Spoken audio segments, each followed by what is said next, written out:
When my wife, Emily, announced her yearning for independence over our shared existence, I didn't argue.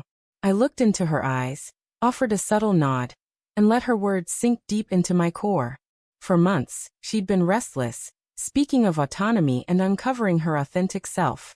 I had clung to the hope it was a passing phase, but that night, she packed a bag and walked out of our home. The pain in my chest was as if my heart had been ripped apart. Yet, I stayed quiet, watching the woman I cherished choose solitude over the life we'd built together. That initial night alone in our house was tormenting. Her absence echoed through every corner. The vacant spot beside me in bed, the quiet kitchen, her untouched teacup in the morning. Still, I forced myself to remain steadfast. She sought freedom, and who was I to stand in her way?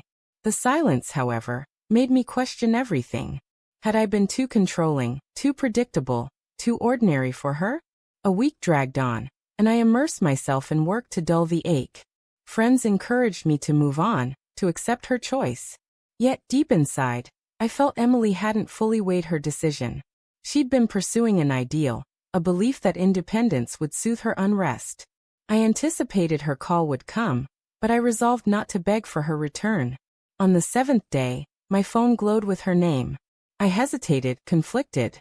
Part of me wanted to let it ring, to let her bear the consequences of her choice. But my heart still belonged to her, so I picked up.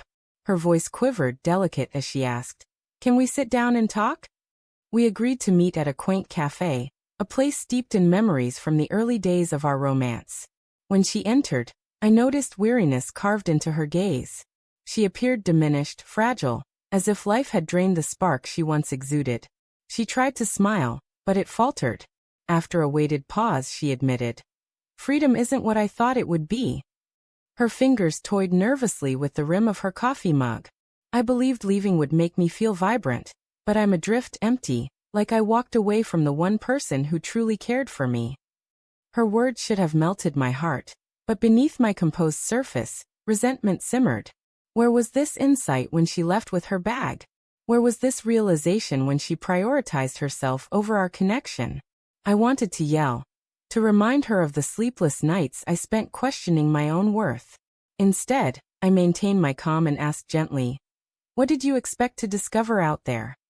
She averted her gaze, shame flickering in her eyes. "I thought I'd find happiness, maybe excitement," she replied. "Instead, I found loneliness. The friends I thought would support me disappeared. The freedom I pursued feels like a prison now. I miss our home. I miss you." Her confession sliced through me, but it couldn't undo the pain she'd caused. Love is powerful, but trust, once broken, mends slowly. I observed her, questioning whether I could ever let her back into my life without the shadow of her leaving haunting us. She reached for my hand across the table, but I pulled back slightly. "You wanted independence, Emily," I said steadily. "You found it. Now you know its cost." Tears brimmed in her eyes, and for the first time, I felt the power shift. I was no longer the one shattered, she was. She begged for another chance, promising she'd learned her lesson. But her assurances rang empty now. A week of solitude had taught me something too. I deserved someone who wouldn't abandon me for fleeting fantasies. That evening, I returned home and pondered her words. The part of me that still loved her wrestled with the part that had found strength in her absence. In that conflict, resolve triumphed. I realized I couldn't go back to someone who viewed our marriage as a constraint rather than a partnership. The next morning, I called her and spoke my truth. "I'll always care for you, Emily," I said, "but what you walked away from isn't here anymore. You chose independence, and now I'm choosing serenity. We can't go back." Her silence on the line confirmed she understood. She sobbed, pleaded once more, but I held firm. For the first time, I chose myself, just as she had a week earlier.